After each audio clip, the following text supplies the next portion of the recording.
দুনিয়ার মানুষের গোলামি করলে সম্মান ইজ্জত ধ্বংস হয়ে যায়, আর আল্লাহর যে যত বড় গোলাম হয় তার মর্যাদা আল্লাহ তত বেশি বাড়ায় দেয়। সুবহানাল্লাহ। দেখেন না, খ্রিস্টানেরা ঈসা আলাইহিস সালামরে বলতে চায় যে এটা আল্লাহর ছেলে। আল্লাহ তাআলার কুদরত, পিতাবিহীন ঈসা আলাইহিস সালামকে মাতৃগর্ভে আল্লাহ তাআলা দিয়ে দিয়েছেন। ওরা কি বলতে চায়? ওরা বলতে চায় ঈসা হলো আল্লাহর ছেলে। ওরা গড়ে ওদের ভাষায় আরো সম্মান বেশি দিতে চায়, আর ঈসা আলাইহিস সালাম শিশু বাচ্চা, দুধের শিশু। আল্লাহ জবান খুলে দিয়েছে। কি বলে ঈসা আলাইহিস সালাম? তোমরা আমারে আল্লাহর সন্তান বইল না। কেমন যেন সে বলে, তোমরা আমারে আল্লাহর সন্তান বইল না। ঈসা আলাইহিস সালাম বলতেছেন, ক্বালা ইন্নী আবদুল্লাহ আতানিয়াল কিতাবা ওয়া জাআলানি নাবিয়্যা। আমি হলাম আল্লাহর গোলাম। ইন্নী আবদুল্লাহ, আমি আল্লাহর বান্দা। আতানিয়াল কিতাব, আমাকে কিতাব দেওয়া হয়েছে, নবী বানানো হয়েছে আমাকে। এজন্য আবদুন শব্দের মধ্যেই একজন মানুষ যদি এই শব্দের পরিপূর্ণ ধারক বাহক হতে পারে তথা আল্লাহর পরিপূর্ণ গোলাম হতে পারে, ওই লোকটাই সবচাইতে বড় সফল। ঠিক কিনা বলেন? এজন্য আল্লাহ তাআলা আমার আপনার নবীজিকে আবদুন বলে আমার আপনার নবীজির মর্যাদাকে বুঝাচ্ছেন। সুবহানাল্লাহ। ভ্রমণ করাইলেন কোথায়? রাত্রিকালীন ভ্রমণ করাইলেন। মিনাল মসজিদিল হারামি ইলাল মসজিদিল আকসা, মসজিদুল হারাম থেকে মসজিদুল আকসা পর্যন্ত। আল্লাহ তাআলা বলেন, মসজিদুল আকসা কি জানোনি?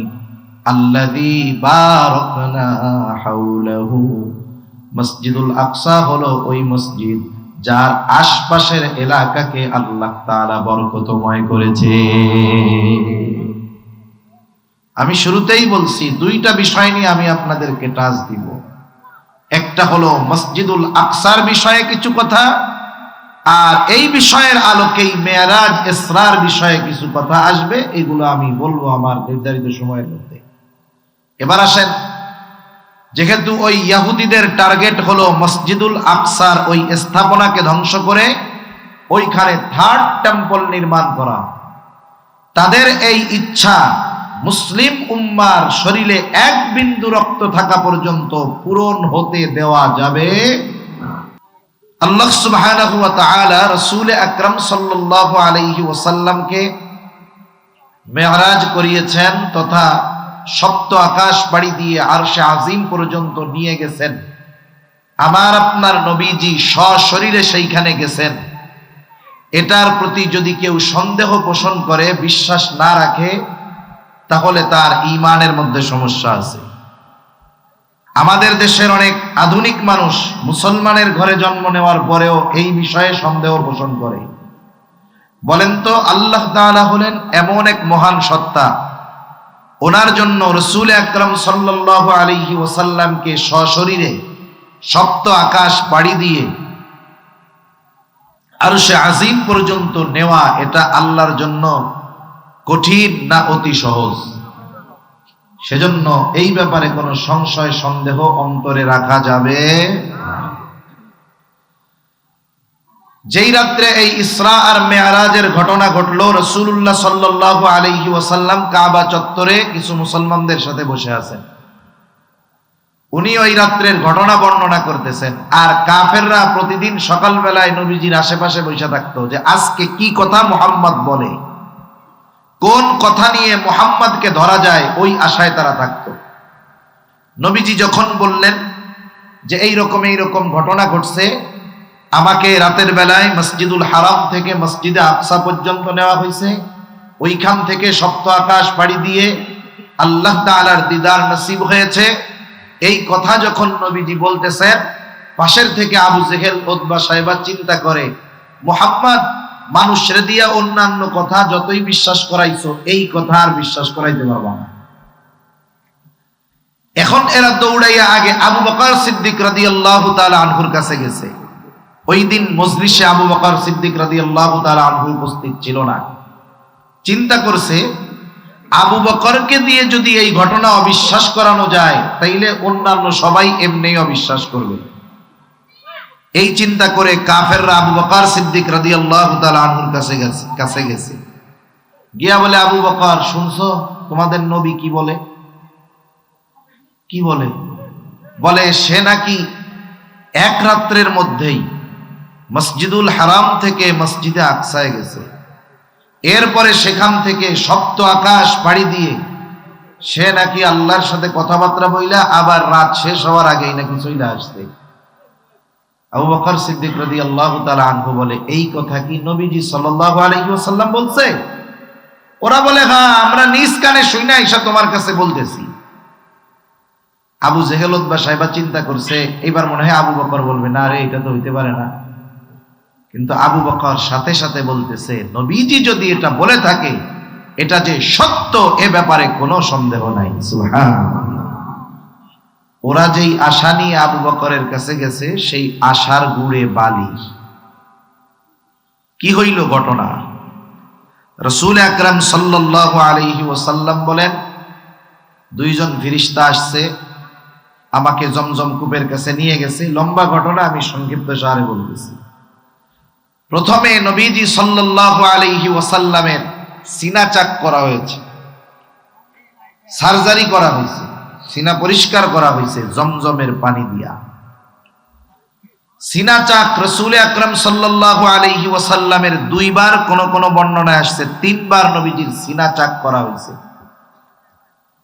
প্রথমবার হলো যখন হালিমাতুস সাদিয়ার ঘরে রাসূল আকরাম সাল্লাল্লাহু আলাইহি ওয়াসাল্লাম ছিলেন।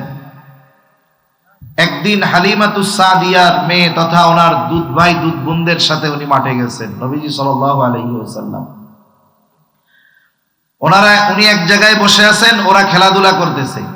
হঠাৎ ওরা দেখতে পাইল দুইজন লোক আসছে, নবীজিকে, শিশু নবীকে শোয়াইছে, সিনাচাক করছে, কি জানি বাহির করছে, আবার ওইরকম দিয়া মিলায়া দিয়া চলে গেছে।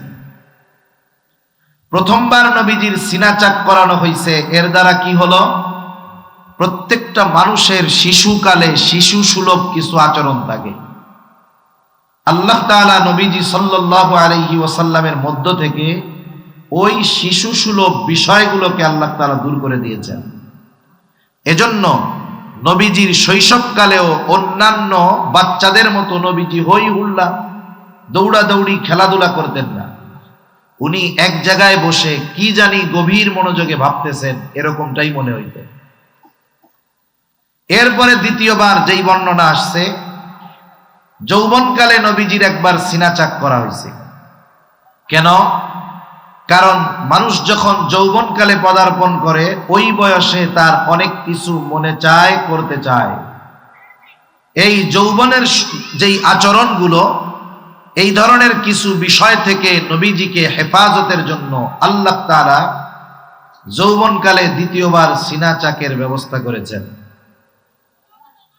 রাসূল আকরাম সাল্লাল্লাহু আলাইহি ওয়াসাল্লামকে আল্লাহ তাআলা নবুয়ত দেওয়ার আগেই এমন এমন বিষয় থেকে হেফাজত করেছেন, যেই বিষয়গুলো নবীজি নবুয়তির পরে হারাম ঘোষণা হয়েছে, এমন বিষয়গুলো থেকে আল্লাহ তাআলা আমার আপনার নবীজিকে নবুয়তির আগেই হেফাজত করেছে। যেমন বলেন তো, ইসলামে গান বাদ্য হালাল না হারাম? হারাম। এমন ইতিহাস দেখানো যাবে না যে নবীজি সাল্লাল্লাহু আলাইহি ওয়াসাল্লাম নবুয়তির আগে কোনোদিন গানবাদ্যে অংশগ্রহণ করছে, জীবনেও করে নাই। রাসূলুল্লাহ সাল্লাল্লাহু আলাইহি ওয়াসাল্লাম শরীয়ত মদকে হারাম করেছে। মদ, ইসলাম আসার পরেও মদকে একবারে হারাম করা হয় নাই, 3 ধাপে মদকে হারাম করা হয়েছে। অথচ নবীজি কোনোদিন নবুয়তির আগে মদ পান করেন নাই। সুবহানাল্লাহ বলেন। এমন কোন কাজ নবীজি নবুয়তির আগে করেন নাই, যার কারণে নবুয়তির পরে কাফেররা ওনাকে কিছু বলার সাহস পায় নাই। আল্লাহ তাআলা নবীজির চরিত্রকে কেমনে হেফাজত করছে, একটা উদাহরণ দেই আপনাদের। রাসূলুল্লাহ সাল্লাল্লাহু আলাইহি ওয়াসাল্লাম যখন 3 বছর গোপনে দাওয়াত দিয়েছেন, কয় বছর? 3 বছর। আল্লাহ তাআলা এইবার আয়াত নাজিল করলেন। আল্লাহ তাআলা বলেন, وأنذر عشيرتك الأقربين আল্লাহ রাব্বুল আলামিন বলেন, পয়গম্বর এখন আর গোপনে দাওয়াত দেওয়া হবে না, এখন আপনি আপনার নিকটস্থ আশেপাশের মানুষগুলোকে সতর্ক করেন। রাসূলুল্লাহ সাল্লাল্লাহু আলাইহি ওয়াসাল্লাম সবাইকে একত্রে দাওয়াত দিবেন কেমনে? নবীজি দাঁড়ায় গেলেন সাফা পাহাড়ের উপর। কোন কোন বর্ণনায় আসছে নবীজি দাঁড়ায় গেলেন আবু কুবাইস পাহাড়ের উপর। একই কথা, কারণ সাফা পাহাড় হলো আবু কুবাইস পাহাড়েরই একটা অংশ। নবীজি দাঁড়ায় গেলেন, সকলকে ডাক দিলেন, ও মক্কাবাসী এদিকে আসো। সকলে দলে দলে নবীজি সাল্লাল্লাহু আলাইহি ওয়াসাল্লামের ডাকে সাড়া দিয়ে চলে আসলেন। কারণ আবু কুবাইস পাহাড়ের এমন একটা বৈশিষ্ট্য ছিল, মর্যাদা ছিল, একজন অপরিচিত ব্যক্তিও যদি আবু কুবাইস পাহাড়ের উপরে উঠে মানুষদেরকে সাহায্যের জন্য ডাকতো, ব্যক্তিকে মক্কার মানুষ এইগুলো দেখতো না, বরং ওই পাহাড়ের উপরে উঠে অপরিচিত একজন মানুষও যদি মক্কাবাসীর কাছে সাহায্য চাইতো, ওই পাহাড়ের সম্মানার্থে মক্কার মানুষেরা ওই ব্যক্তিকে সাহায্য করার জন্য ছুটে আসতো। আজকে তো মক্কাবাসীকে ডেকেছে আল আমিন, as-সাদিক, আমানতদার, বিশ্বস্ত, সত্যবাদী মুহাম্মদ আমাদেরকে ডেকেছে, এই জন্য সকলে দলে দলে ছুটে চলে গেছে। নবীজি সাল্লাল্লাহু আলাইহি ওয়াসাল্লাম সকলকে একত্রিত হওয়ার পর সকলে জিজ্ঞাসা করে, মুহাম্মদ আপনি কেন আমাদেরকে এখানে ডেকেছেন, কেন একত্রিত করেছেন? নবীজি এবার বললেন, আমি যদি তোমাদেরকে এই কথা বলি যে এই পাহাড়ের পাদদেশে একদল অশ্বারোহী সৈন্য তোমাদের উপরে আক্রমণ করার জন্য অপেক্ষা করতেছে, তোমরা কি আমার কথা বিশ্বাস করবা নাকি? উপস্থিত সব মানুষ সমস্বরে বলে, মুহাম্মদ কেন আপনার এই কথা বিশ্বাস করব না? তার মানে অবশ্যই অবশ্যই আপনার এই কথা বিশ্বাস করব। কাফেররা কেন নবীজির কথা বিশ্বাস করবে? তারাই বলে, ও মুহাম্মদ আপনার কথা বিশ্বাস করব, কারণ হলো ইতিপূর্বে আমরা আপনাকে কখনো মিথ্যাবাদী পাই না। আপনি তো এর আগে কোনোদিন মিথ্যা কথা বলেন নাই, আজকে মিথ্যা বলবেন, এটা হতেই পারে না। তাহলে নবীজির সত্যবাদিতার সাক্ষী মক্কার কাফেররা আগের থেকেই দিয়া রাখছে। নবুয়াতির আগেই কাফেররা নবীজির উপাধি দিয়েছে আল আমিন, নবীজির উপাধি দিয়েছে as-সাদিক। মক্কার কাফেররা নবীজির চারিত্রিক ব্যাপারে কোনোদিন কথা বলার সাহস পায় নাই। নবীজির থেকে মানুষদেরকে দূরে রাখার জন্য মক্কার কাফেররা নবীজির ব্যাপারে 3টা শব্দ ব্যবহার করত। কয়টা শব্দ? 1 নাম্বার, মানুষদেরকে বলতো মুহাম্মাদের কাছে যাও না, মুহাম্মদ হলো একটা পাগল। আবার বলতো মুহাম্মাদের কাছে যাও না, মুহাম্মদ একটা জাদুকর। আবার বলতো মুহাম্মাদের কাছে যাও না, মুহাম্মদ হলো একটা কবি। নবীজির ব্যাপারে তারা এই 3টা শব্দ ব্যবহার করত। বাস্তবতা হলো এই বিষয়গুলো কারো চারিত্রিক বিষয়ের অবক্ষয়ের কারণ হতে পারে না। ওরা কোনোদিন বলতে পারে নাই এই মুহাম্মাদের কাছে যাও না, মুহাম্মদ কিন্তু মিথ্যা কথা কয়। এই কথা বলার তারা কোনোদিন সাহস পায় নাই। এই জন্য আল্লাহ রাব্বুল আলামিন আমার আপনার নবীজির সকল চারিত্রিক বৈশিষ্ট্য নবুয়তির আগেই আল্লাহ তাআলা সব সময়ের জন্য পরিশুদ্ধ রেখে দিয়েছে। একবার নবীজি বলতেছেন যে এক বিবাহের অনুষ্ঠানে আমি গেছি, আমার যাইতে বলছে বিবাহের অনুষ্ঠানে। এখন ওই বিবাহের অনুষ্ঠানে নাচ গান হবে, বাদ্যযন্ত্র বাজাবে, জাহেলিয়াতের সময়, উনি তখন কিশোর। নবীজি বলেন আমি ওই বিবাহের অনুষ্ঠানে গেলাম, কিছু সময় পরে নাচ গান শুরু হবে, সকলে আনন্দ হই হুল্লোড় শুরু করতেছে। ইতিমধ্যে হঠাৎ আমার দু চোখ জোড়ে ঘুম চলে আসলো। আমি ওই বাড়ির এক কোনায় গিয়া ঘুমায় পড়লাম, যেখানে লোকজন যায় না। এরা সারা রাত গান বাদ্য করেছে, মদ পান করেছে, হই হুল্লা করেছে। আমার কোনো হুশও নাই, খবরও নাই। আমার এক ঘুম, ওই রাত থেকে এক ঘুম। আমার ঘুম ভাঙছে তখন সূর্যের আলো আমার মুখের উপরে এসে পড়েছে যখন। আবার রাসূলুল্লাহ সাল্লাল্লাহু আলাইহি ওয়াসাল্লাম দেখেন, বলেন তো, পুরুষদের জন্য সতর ঢেকে রাখা, নাভি থেকে নিয়ে হাঁটু পর্যন্ত ঢেকে রাখা পুরুষের জন্য ফরজ। এটা পুরুষের সতর। নারীর সতর তো আছে, পুরা শরীর ঢেকে রাখবে সে। সতর ঢেকে রাখা ফরজ। রাসূল আকরাম সাল্লাল্লাহু আলাইহি ওয়াসাল্লাম একবার কাবা ঘর সংস্কারের কাজ হচ্ছে, বড় ফজিলতের কাজ। মক্কার মানুষেরা চিন্তা করতেছে, এত বড় ফজিলতের কাজ করব, ওই পোশাক পরে ওই কাজ করা যাবে না। যেই পোশাক পরে আমরা অন্যায় করি, গুনাহ করি, এই পোশাক পরে কাবা ঘর সংস্কারের কাজ করা যাবে না। তারা সকলে মিলে সিদ্ধান্ত নিল, সকলে বস্ত্রহীন তথা একেবারে উলঙ্গ হয়ে কাবা গৃহ সংস্কারের কাজ করবে। নবীজিও আছেন লুঙ্গি পরা। চাচা আব্বাস রাদিয়াল্লাহু তাআলা আনহু তখন বলতেছে, মুহাম্মদ, সবাই যেহেতু পোশাক খুলে এই কাজে অংশগ্রহণ করছে, তুমিও খুলে নাও। নবীজি বলেন, এই কথা বলার পরে আমি শুধু চিন্তা করছি পোশাক খুলতে হবে। এই চিন্তার সাথে সাথে আমি অজ্ঞান হয়ে গেছি।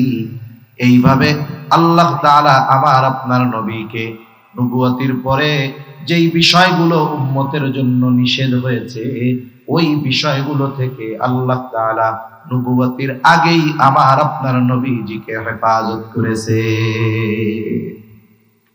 নাইলে কাফেররা কি কইতো জানেন নি? যদি উনি মদ খাইতেন, বুঝানোর জন্য বলতো, কাফেররা বলতো, ও নিজে আগে কত খাইছে, এখন এটা আবার হারাম করতেছে। আমাদের সমাজে এরকম মানুষ তো মনে হয় নাই। মনে করেন এক লোক আগে অন্যায় করছে, করতেই পারে, এখন ওই লোকটা তাওবা করছে, ভালো হয়ে গেছে, দাওয়াত ও তাবলীগের মেহনতে গেছে, হক্কানি পীর মাশায়েখের কাছে গেছে, মনে করেন 3 দিনের লেগে চরমনায় গেছে। এ দুনিয়ার কত চোর, কত বদমাইশ, কত খারাপ মানুষ, কত খুনি, কত ধর্ষক চরমনায় গিয়ে দাওয়াত ও তাবলীগের মেহনতে গিয়ে ভালো মানুষ হয়ে গেছে। এর নজির 2-1টা আপনাদের এলাকায় আসেনি? মনে করেন ওই লোক শয়তানের ধোঁকায় একসময় খারাপ কাজ করছেই, এখন তো লোকটা তাওবা করে ভালো হয়ে গেছে। এখন ওই লোকটা যেই অপরাধ আগে করতো, এখন তো আর করে না। আর একজনের যখন বলে যে ভাই দেখ, বিড়ি সিগারেট খাইস না, মদ গাঁজা খাইস না, এখন ও কি কয়, এত সুফিগিরি দেখাইও না, তুমি আগে যে খাওন খাইছো, আমি 500 বছর হায়াত পাইলেই তো তোমার 1 বছরের সমান গাঁজা খেয়ে শেষ করতে পারবো না। এরকম বলা লোক আছে না নাই? দেখেন, এখন যে সে মানা করছে, সে তো এখন খায় না, তাওবা করছে, সে ওই বিষয় থেকে আল্লাহ তাআলা তারে মাফ করছে। এরপরেও আমরা বলতে ছাড়ি না। আর মক্কার কাফেররা, নবীজি যদি ওই সমস্ত কাজ করতেন যেগুলো শরীয়তে নবুয়তির পরে হারাম ঘোষণা করা হয়েছে, তাহলে কাফেররা কি নবীকে ওই কথা বলতে ছাড়তো? ছাড়তো না, যে আগে নিজে করছে, এখন এগুলো আমাকে করতে মানা করে। এজন্য আল্লাহ তাআলা আবার আপনার নবীকে তার চরিত্র, মনে রাখবেন, নবীর চরিত্র নবুয়তির আগেও যেমন পরেও তেমন। সুবহানাল্লাহ। এজন্য আল্লাহ তাআলা আমার আপনার নবীকে বিভিন্ন সময় অন্তর থেকে ওই ধরনের জিনিসগুলো ধুয়ে মুছে পরিষ্কার করে দিয়েছে। নবীজি এবার বলেন, ওই 2 জন আমার সিনা চাক করলো। এটা হলো 3য়-বার, মেরাজের সফরের আগে 3য়-বার সিনা চাক করা হলো নবীজির। মেরাজের ঘটনা যখন আগের উলামায়ে কেরাম বলতেন, আমাদের দেশে নাস্তিক মার্কা বিজ্ঞানী আছে না নাই? ওই অনেক আগে ওরা বলতো, কি কথা কয় এটা, একটা মানুষের যদি বুক কাইটা একেবারে হার্ট, হৃৎপিণ্ড বাইর করে, ওইটা আবার কেমনে বাইসা থাকে? মিরাজের ঘটনা বলতে গিয়ে যখন এইগুলা বলা হইতো, ওরা কইতো যে এটা অসম্ভব, কারণ মানুষের বুক চিরে হার্ট বের করে পরিষ্কার করে পুনরায় প্রতিস্থাপন করা এটা অসম্ভব। কিন্তু আজকের চিকিৎসা বিজ্ঞান বলে এটা কোনো ব্যাপার না, মানুষের ওপেন হার্ট সার্জারি হয়। আজকে নবীজির সিনা চাকের ১৫০০ বছর পরে আজকেও দুনিয়ার মধ্যে ওপেন হার্ট সার্জারি হয়। একটা মানুষকে পরিপূর্ণ অজ্ঞান না করে যার অপারেশন হয় সেও স্ক্রিনের মধ্যে দেখতে পারে। এই বুক ফেড়ে হার্ট বের করে সকল প্রকার ব্লক ছুটাইয়া আবার হার্টকে ভিতরে প্রতিস্থাপন করা হয়। যেই ওপেন হার্ট সার্জারি আমরা দেখতেছি বিগত কয়েক বছর, আর ওই ওপেন হার্ট সার্জারি আমার আপনার নবীকে আল্লাহ তাআলা করিয়েছেন ১৫০০ বছর আগে। নবীজির যে সিনা চাক করা হয়েছে এর প্রমাণ হযরত আনাস রাদিয়াল্লাহু তাআলা আনহু বলেন, নবীজির ১০ বছরের খাদেম হযরত আনাস ১০ বছর নবীর সাথে থাকছে। এই জন্য অনেক সময় নবীর খালি গা মোবারক দেখার তার সুযোগ হয়েছে, দেহ মোবারক দেখার সুযোগ হয়েছে। হযরত আনাস রাদিয়াল্লাহু তাআলা আনহু বলেন, সহিহ মুসলিমের হাদিস, ওয়াকাদ কুনতু আরা আফরাল মাখিতি ফি সাদরিহি সাল্লাল্লাহু আলাইহি ওয়াসাল্লাম, আমি নবীজির বুকে তার যে সিনা চাক করা হয়েছে এই সিনার চাকের সেলাইয়ের দাগ আমি নিজেই দেখেছি। আপনারা জানেন এ দুনিয়া থেকে মহাকাশে যায়, চাঁদে যায়, নাসার বিজ্ঞানী পাঠায়, অনেক সময় ভিডিওর মধ্যে দেখেন না, ওইগুলা আকাশের মধ্যে যাইয়া উড়ে, খাবার দাবার যা সাইডে দেয় এগুলো সব উড়ে বেড়ায়, পয়সা থাকতে পারে। যারা ওই পরিবেশে যায় হঠাৎ কইরাই টাকা পয়সা হইলেই আপনি যদি গিয়া বলেন যে আমার একটু মহাকাশে পাঠায় দেন, এ কি ঢাকার থেকে কক্সবাজার থেকে ঢাকা যাওয়া?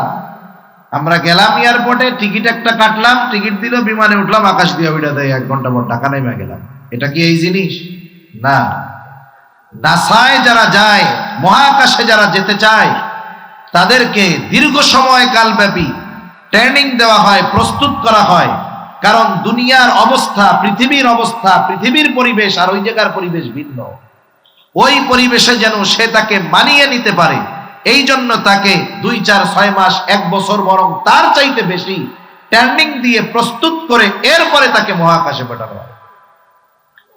নবীজির সফর হলো সপ্ত আকাশ পাড়ি দিয়ে আরশে আজিম পর্যন্ত। এই জন্য রাসূলুল্লাহ সাল্লাল্লাহু আলাইহি ওয়াসাল্লামের তৃতীয়বার সিনা চাক করে এই দীর্ঘ লম্বা সফরের জন্য নবীজিকে প্রস্তুত করা হইল। এইবার সফর শুরু হয়ে গেল, চলে আসলো বোরাক।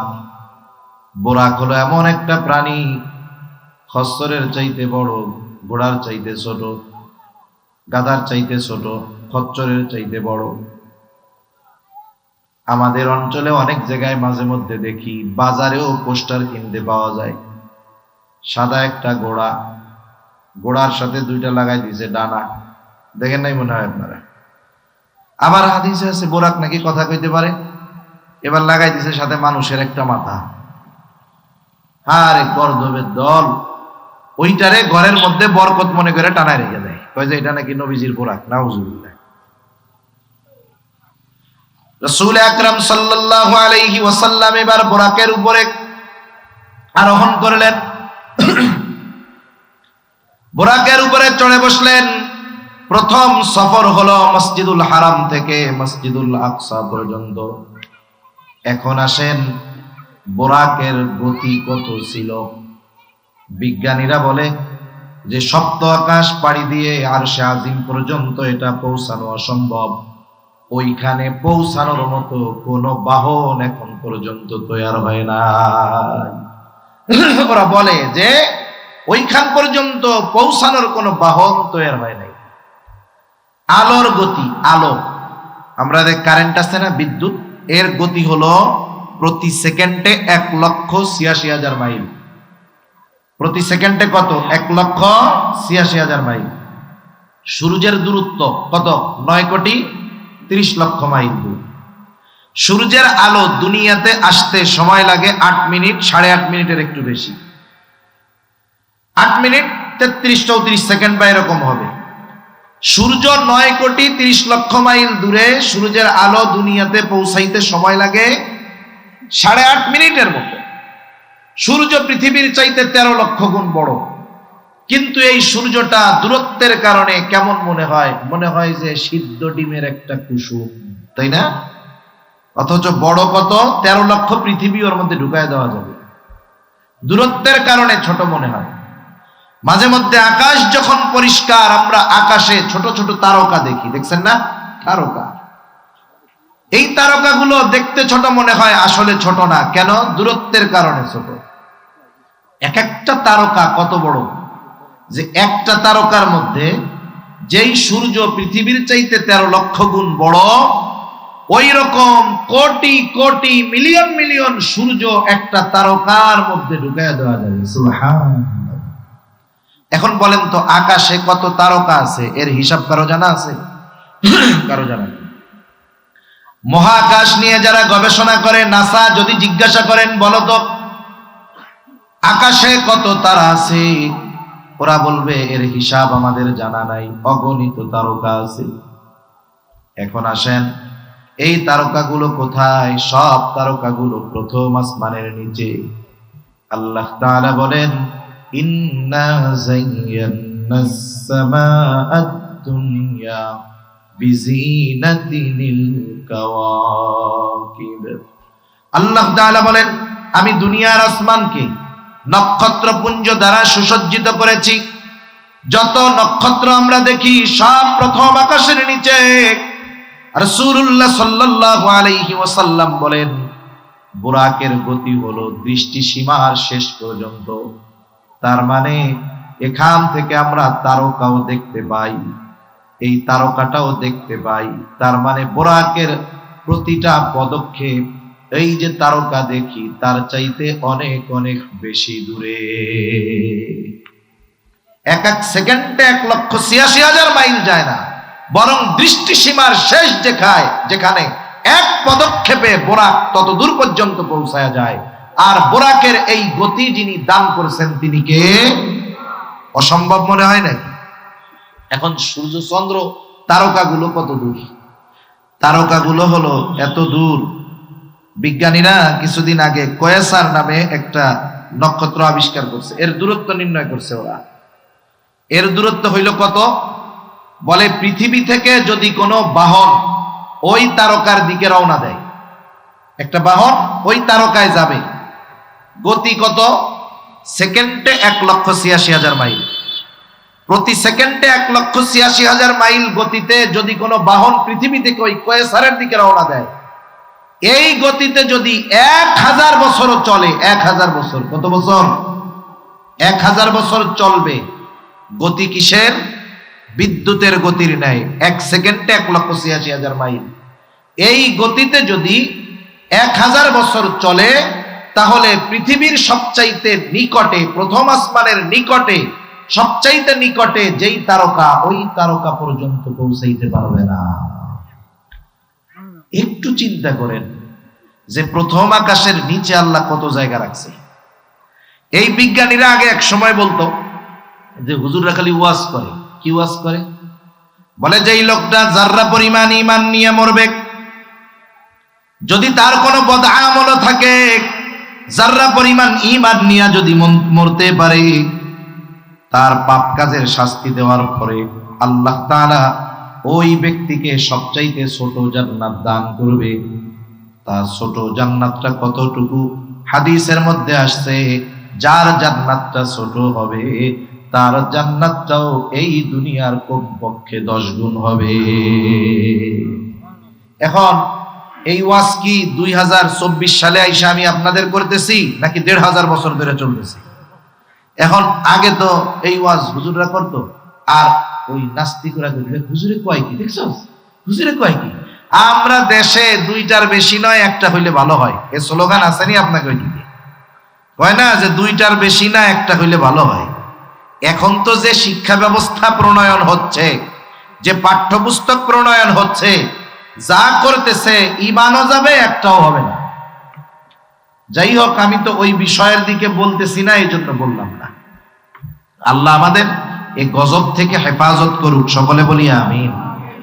তারা বলতো হুজুররা বলে কি, আমরা জন্ম নিয়ন্ত্রণ করতে বলতেছি, মানুষের সংখ্যা কমাইতে বলতেছি, থাকার জায়গার অভাব হইতেছে, খাওয়ার ব্যবস্থার অভাব হইতেছে, আমরা বলতেছি জনসংখ্যা কমাইতে যাতে থাকার জায়গা সংকটে না পড়ে যায়। আর হুজুররা বলে এরা নাকি মরার পরে যেটা ছোট পাইবো এটাই নাকি দুনিয়ার 10টার সমান একটা পাবে।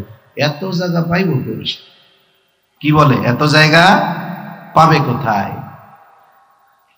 একটা আসমানের খবর আপনাদের বললাম যে সবচাইতে নিকটের যেই গ্রহ, এটার দূরত্ব কোটি বছর পার হয়ে যাবে যদি কেউ প্রতি সেকেন্ডে 1,86,000 মাইল বেগে ছুটে।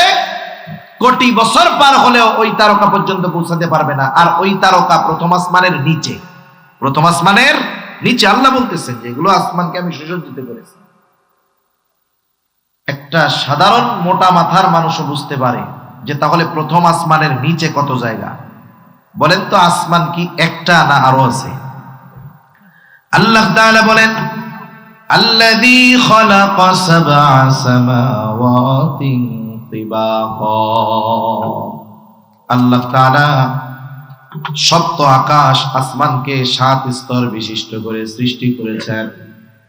তার মানে এই কথাটা বোঝা যায় আল্লাহ তাআলা যদি তার কোনো বান্দাকে দয়া কইরা দুনিয়ার 10টার সমান নয় 1000 সমানও যদি এক একটা জান্নাত দেয়, প্রথম আসমানের নিচের জায়গায় শেষ হবে না।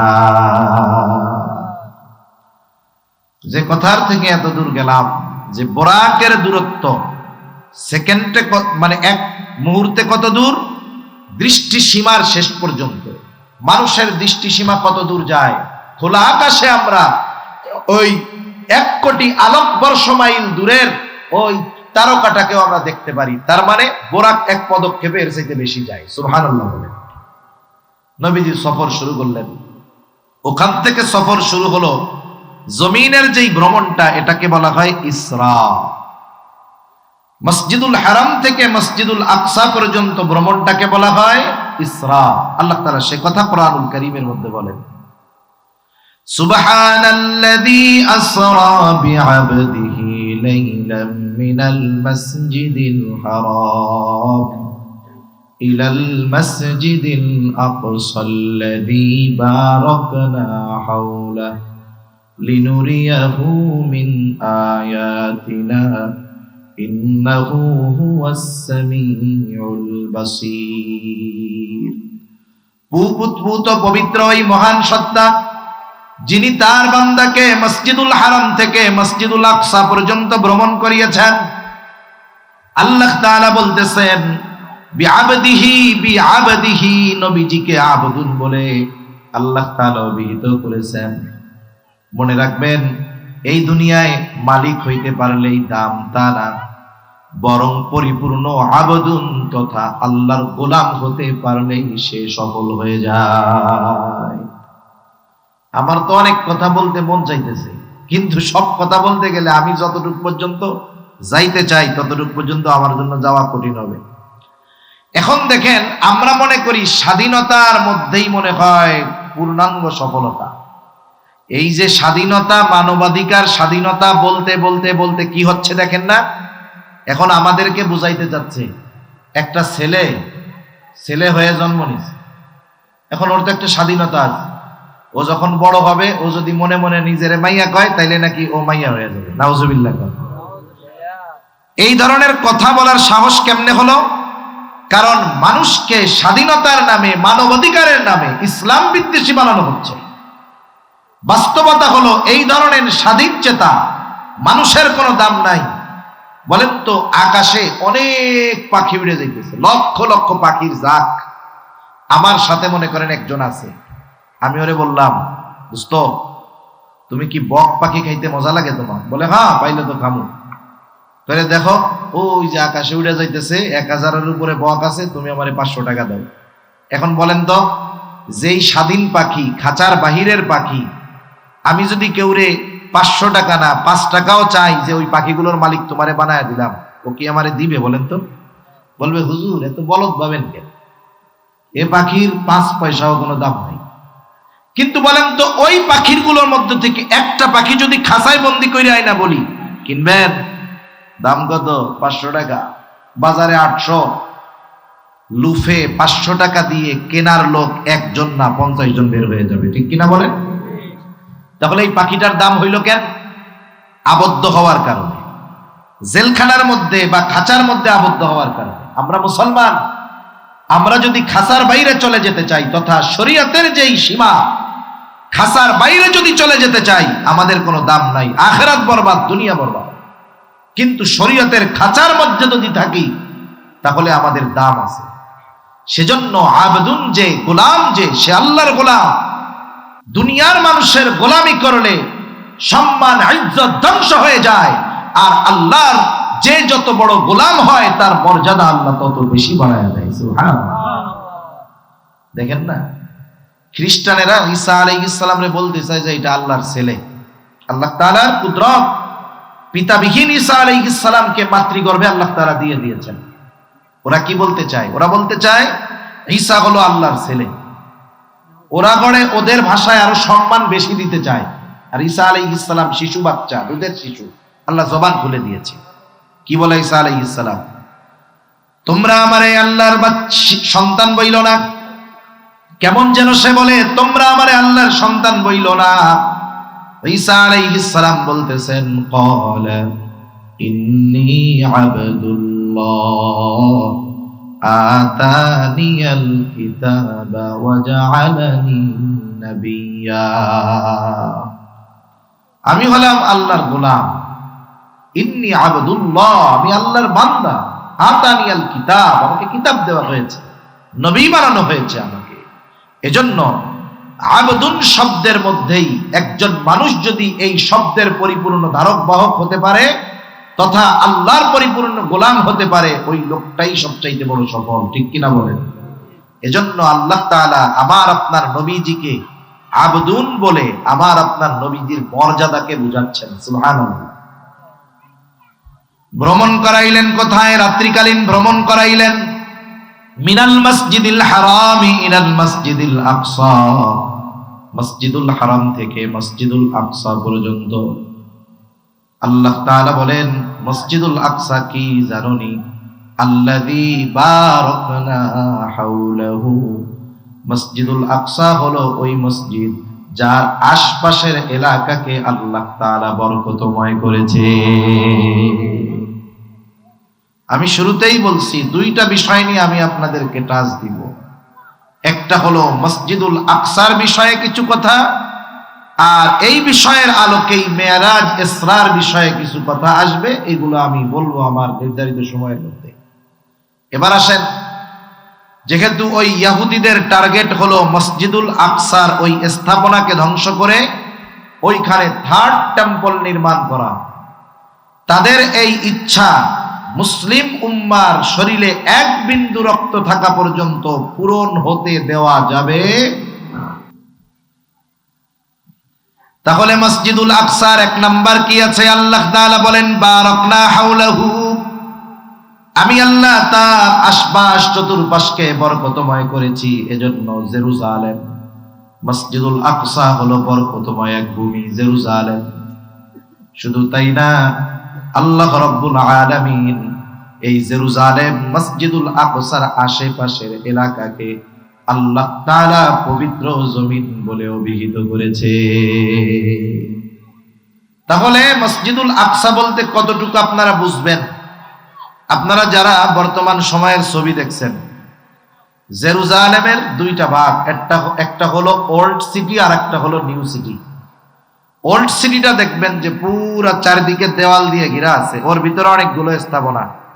একটা সোনালী গম্বুজের আছে, অনেকে মনে করে এটাই মনে হয় মূল স্ট্রাকচার, মূল মসজিদ। না না, ওটাকে বলা হয় কুব্বাতুস সাখরা, ডোম অফ রক। ওইটা পরবর্তীর একজন খলিফা উনি বানিয়েছেন, কিন্তু মূল মসজিদটা হলো ওই চারদিকের দেয়াল দেওয়া, ওই ভিতরের পুরা জায়গাটা হলো বাইতুল মুকাদ্দাস, পবিত্র ভূমি। ওই জায়গায় মসজিদুল আকসা, ছোট্ট একটা মসজিদ আছে যেটা ধূসর বর্ণের। ওই মসজিদটার সাথে অনেক স্বর্ণ কারুকার্য ছিল। ইহুদিরা আস্তে আস্তে ওইগুলো খুলে সব নিয়ে গেছে।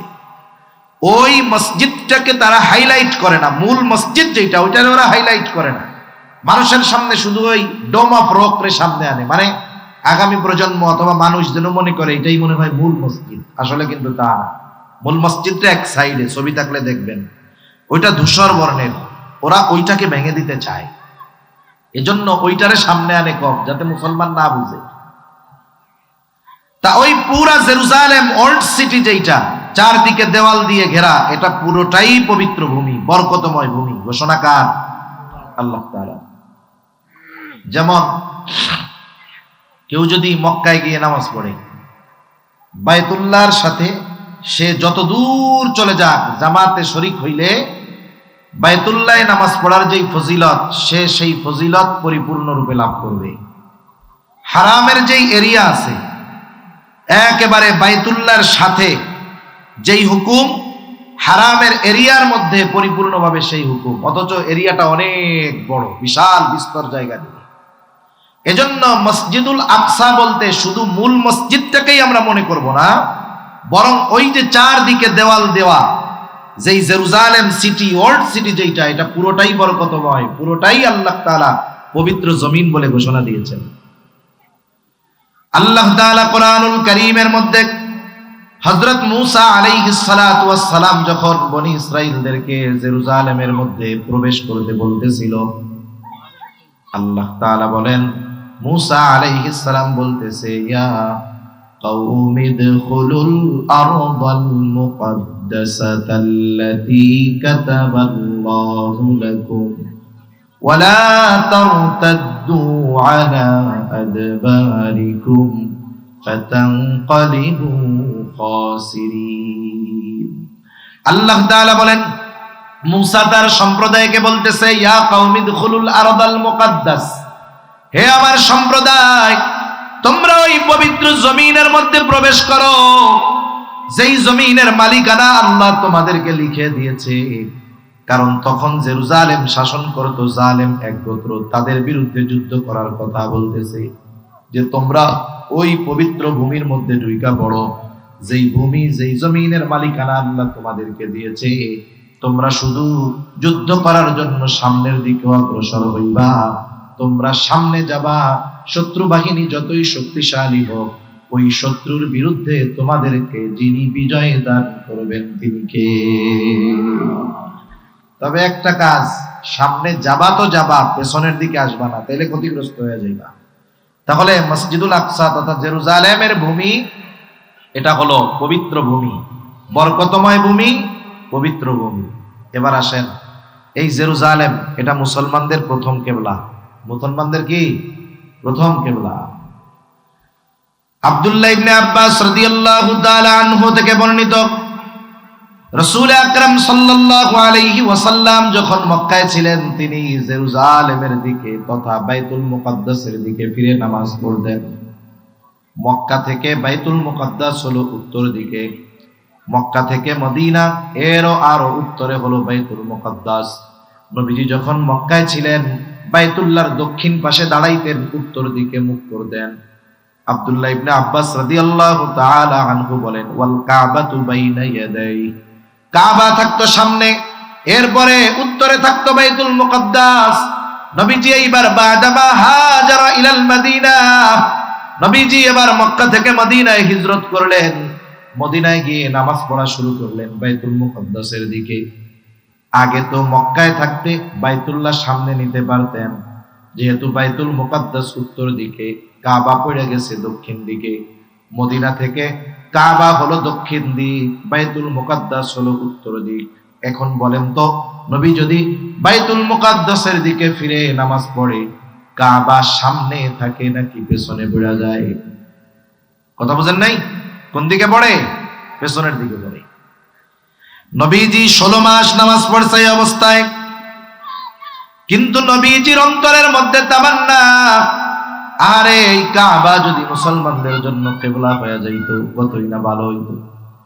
যারা হজ উমরায় গেছেন, আল্লাহ যাওয়ার তৌফিক দিছে, যখন হজ উমরায় যাওয়া হয়, ঐতিহাসিক স্থাপনাগুলো জিয়ারতে নিয়ে যাওয়া হয়, দেখার জন্য নিয়ে যাওয়া হয়। এর মধ্যে একটা হলো এই মসজিদে কিবলাতাইন। ওই মসজিদের মধ্যে অনেকে ঢুইকা টের পায় না, কয় যে কই দুই কেবলা কেমনে, এখন তো কাবার দিকে মেহরাব মেম্বার সব, কিন্তু মসজিদ থেকে যখন বের হবে এইভাবে উপরের দিকে খেয়াল করলে দেখা যায় যে সাবেক যেই কেবলা তার চিহ্ন বোঝানোর জন্য একটা জায়নামাজের মতো দেওয়া আছে। ওই মসজিদ ওই তথা ওই স্থানে নবীজি নামাজে ছিলেন। মনের মধ্যে তামান্না, যদি কাবা মুমিনদের জন্য কেবলা হয়ে যাইত। নবীজি নামাজ পড়তেছেন আর আকাশের দিকে তাকাইতেছেন, মনের মধ্যে ওই আশা। আল্লাহ তাআলা মানুষের অন্তরের খবর জানেন কি জানেন না? একটু আস্তে কন, জানেন কি জানেন না? নাকি আপনাদের মধ্যে দুই একজন আছে হুজুর আমার মনের খবর আল্লাহও জানে না? আসেননি দুই একজন? তাহলে কথা পেলে কি খিদা লেগে যায়, এই জন্য কথা কম কম? আল্লাহ তাআলা সবার মনের খবর জানে। এই তো আল্লাহ রাব্বুল আলামিন মনের খবর জানে। নবীজি কি বলতে চায়, কেন আকাশের দিকে তাকায়? আল্লাহ তাআলা বলেন, ক্বাদ নারা তাকাল্লুবা ওয়াজহিকা ফিস সামা ফালানুওয়াল্লিয়ান্নাকা কিবলাতান তারদাহা। কেন আপনি আপনার চেহারাটা উপরের দিকে দেন? আল্লাহ তাআলা দেখেন, তিনি জানেন। আল্লাহ তাআলা বলেন, ফালানুওয়াল্লিয়ান্নাকা কিবলাতান তারদাহা। আরে নবীর প্রতি আল্লাহ তাআলার মুহাব্বত ভালোবাসা কেমন, এই কথাটাও এর দ্বারা উপলব্ধ করা যায়, বোঝা যায়। আল্লাহ তাআলা বলতেছেন, হাবিব রে, আপনার মন চায় কাবা বাইতুল্লাহ মুসলমানদের জন্য কিবলা হয়ে যাক, এটা আপনার মন চায়। অবশ্যই অবশ্যই আমি ফালানুওয়াল্লিয়ান্নাকা কিবলাতান, আমি অবশ্যই অবশ্যই এই কিবলা পরিবর্তন করে দিব। কেন? বলে তারদাহা, আপনার খুশির জন্য, সন্তুষ্টির জন্য আমি আল্লাহ জেরুজালেম থেকে ফিরায়া বাইতুল্লাহকে আপনার জন্য আমি আল্লাহ কিবলা বানায়া দিব। এখন আল্লাহ তাআলা কিবলা পরিবর্তন করেছেন কেন? নবীরে খুশি করার জন্য। সুবহানাল্লাহ বলেন। 2 রাকাত তো হয়ে গেছে, খুশির খবর কয় না, ভালো কামে দেরি করতে নেই। আল্লাহ তাআলা সাথে সাথে বলেন 2 রাকাত হইছে তাতে কি, বাকি 2 রাকাত ওইদিকে ফিরাই পড়েন। সুবহানাল্লাহ বলেন। ফাওয়াল্লি ওয়াজহাকা শাতরাল মাসজিদিল হারাম, আপনি আপনার চেহারাটাকে মসজিদে হারামের দিকে ফিরায় দেন। ওই মসজিদুল আকসা জেরুজালেম এর অন্যতম বৈশিষ্ট্য হলো এটা মুসলমানদের প্রথম কিবলা। কেউ যদি বাইতুল মুকাদ্দাসের প্রতি মহব্বত ভালোবাসা না রাখে, নবীজির ওই ইবাদতগুলোর এ মসজিদের অন্যতম বৈশিষ্ট্য এটা হলো পৃথিবীর দ্বিতীয় মসজিদ। রাসূলুল্লাহ সাল্লাল্লাহু আলাইহি ওয়াসাল্লামকে জিজ্ঞাসা করা হলো, ইয়া রাসূলুল্লাহ আইয়ু মাসজিদিন উদিয়া ফিল আরদি আউওয়ালা, এই জমিনের মধ্যে সর্বপ্রথম কোন মসজিদকে বানানো হয়েছে? নবীজি বললেন, আল মসজিদুল হারাম, মসজিদুল হারামকে প্রথমে বানানো হয়েছে। বলেন এরপরে কোনটা? নবীজি বলেন, আল মসজিদুল আকসা। প্রশ্ন করা হইল, কাম কানা বাইনাহুমা, এই 2 মসজিদের মধ্যে ব্যবধান কত বছরের? নবীজি বললেন, 2 মসজিদের মধ্যে ব্যবধান হলো 40 বছরের। এই হাদিসের ব্যাখ্যা না বুঝলে আবার পেছ লাগা যাবে। আল্লাহ তাআলা তো বায়তুল্লাহ ইব্রাহিম আলাইহিস সালাম মূলত বানায় নাই। ইব্রাহিম আলাইহিস সালাম হলো মূল সংস্কারক। এর আগে নূহ আলাইহিস সালাতু ওয়াস সালামের মহাপ্লাবনের পরে বাইতুল্লাহর আগের যে স্থাপনা ছিল, পাথর টাথর দিয়েছিল, এটা পুরো বিধ্বস্ত হয়ে যায়। শুধু বালুর উঁচু ডিবির মতো একটু জায়গা ছিল, আর কিছুই ছিল না। আল্লাহ তাআলা তো চাইছেন ইব্রাহিম আর ইসমাইল আলাইহিমাস সালাম এই 2 জনকে দিয়ে বাইতুল্লাহর সংস্কার করাবেন। এই জন্যই তো হাজেরা সহ ওই দুগ্ধপোষ্য শিশু বাচ্চা ইসমাইল আলাইহিস সালামকে আল্লাহর নির্দেশে ইব্রাহিম আলাইহিস সালাম বাইতুল্লাহর কাছে রেখে গেছে। এ আর এক লম্বা ইতিহাস। এরপরে যখন প্রাপ্তবয়স্ক হইছে, আল্লাহর নির্দেশে বাপ বেটা মিলা এবার ওইটাকে সংস্কার করছে।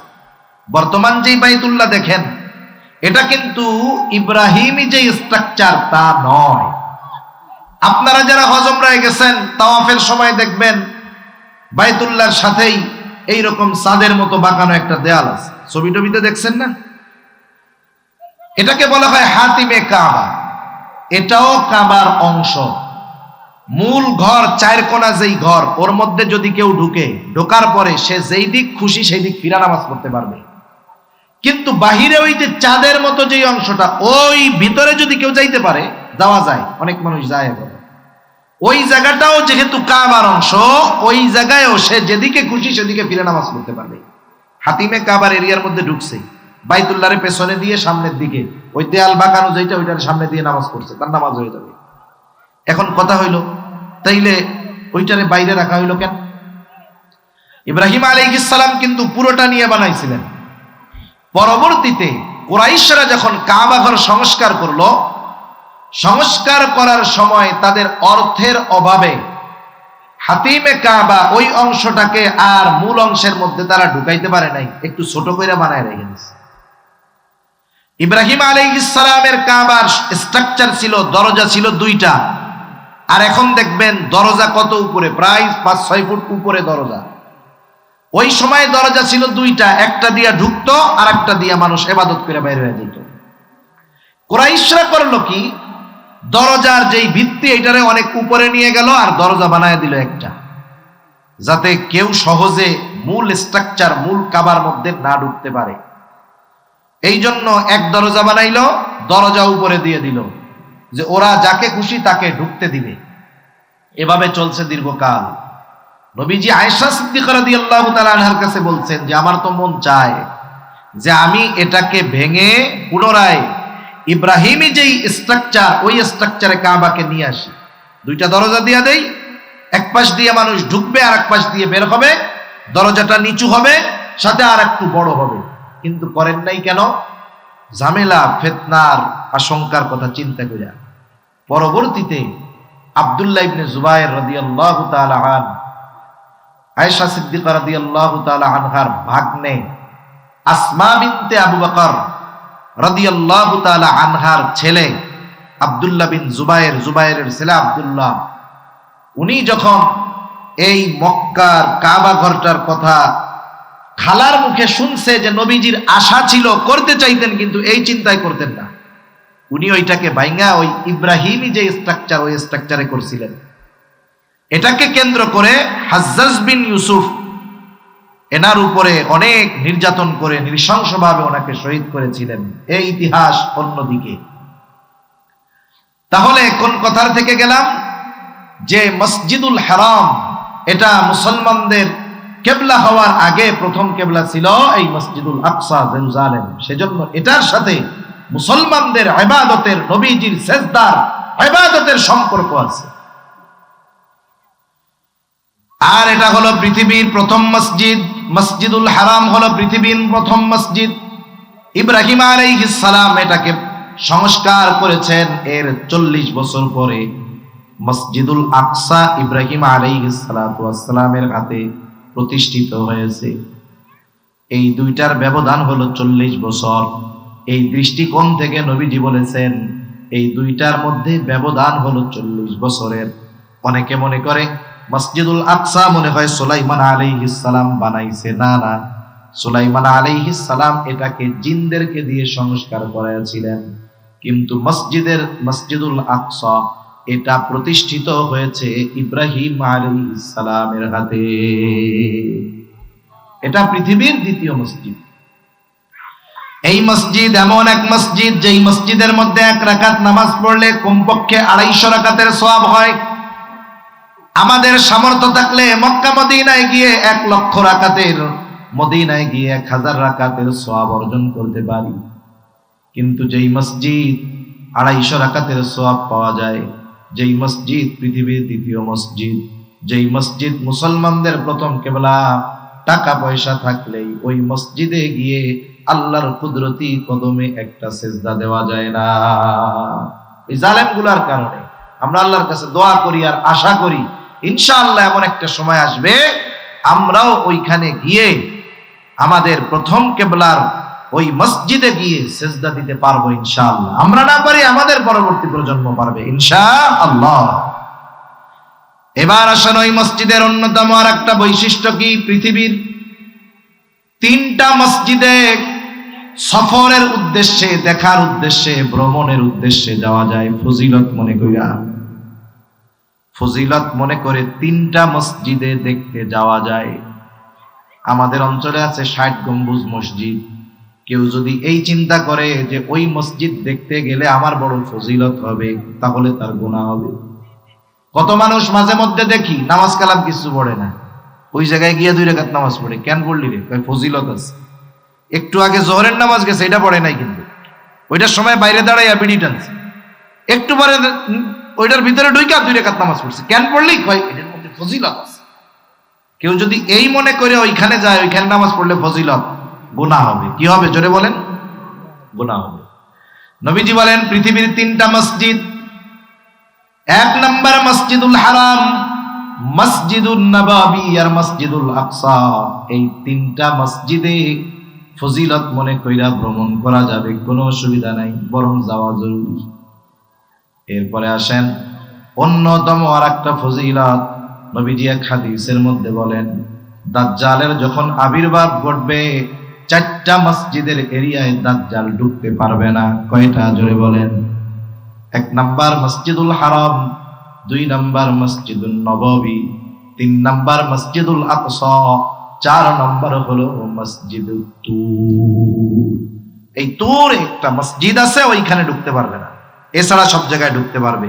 সর্বশেষ এই মসজিদের সবচাইতে বড় অন্যতম একটা ফজিলত বলে আমি শেষ করে দিই। মোহতারাম চলে আসছেন, দেখেন পৃথিবীর একমাত্র মসজিদ, একমাত্র জায়গা যেইখানে আল্লাহ তাআলা পৃথিবীর শুরু থেকে নিয়ে শেষ পর্যন্ত যত নবী রাসূল এসেছেন সকলকে আল্লাহ এক জায়গায় একত্রিত করেছে। সুবহানাল্লাহ বলেন। দুনিয়ার আর কোন মসজিদের এই ফজিলত আছে? নাই। আরো কি ফজিলত? সকলে উপস্থিত হইছে সব নবী। আমার আপনার নবী হলেন নবীদেরও নবী, নবীদেরও ইমাম। নবীজি নবীদেরও ইমাম। সব নবীরা একত্রিত করেছেন আল্লাহ তাআলা সব নবীদের। 2 রাকাত নামাজ হবে। কে ইমামতি করবে? আদম আলাইহিস সালাম সকল মানুষের বাবা, ইব্রাহিম আলাইহিস সালাম সব মুসলমানদের পিতা। ইমামতির সুযোগ কারো হয় নাই।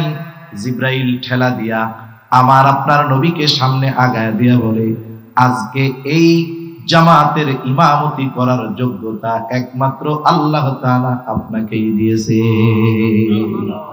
আপনি হলেন আজকের ইমাম, ইমামুল আম্বিয়া। আমরা কেন বলি আমার আপনার নবী নবীদেরও নবী? এই মসজিদের সাথে আমাদের মুসলমানদের ঈমানের অন্তরের সম্পর্ক। এজন্য 2 মসজিদের সাথে সাথে এই মসজিদের প্রতিও আমাদের ভালোবাসা রাখতে হবে, ঠিক কিনা বলেন? আর ওখান থেকেই আমার আপনার নবীজির ঊর্ধ্বলোক মেরাজের সফর শুরু হয়েছে। আল্লাহ সুবহানাহু ওয়া তাআলা আমাদের সকলের অন্তরে মসজিদুল আকসার মহব্বত, মসজিদুল হারাম আর মসজিদুল নববীর মতো মসজিদুল আকসার মহব্বত আল্লাহ আমাদের হৃদয়ের মধ্যে ঢুকায় দিন। সকলে বলি আমিন। আল্লাহ তাআলা জালেমদের কবল থেকে এই পবিত্র জমিনকে, বরকতময় ভূমিকে আল্লাহ তাআলা হেফাজত করুক। সকলে বলি আমিন। যারা ওই জালেমদের বিরুদ্ধে জিহাদ করতেছে আল্লাহ তাদের কবুল করুক। যারা জীবন দিয়েছে আল্লাহ তাআলা তাদেরকে শাহাদাতের মর্যাদা দান করুক। আমিন। সুবহানাকাল্লাহুম্মা ওয়া বিহামদিকা।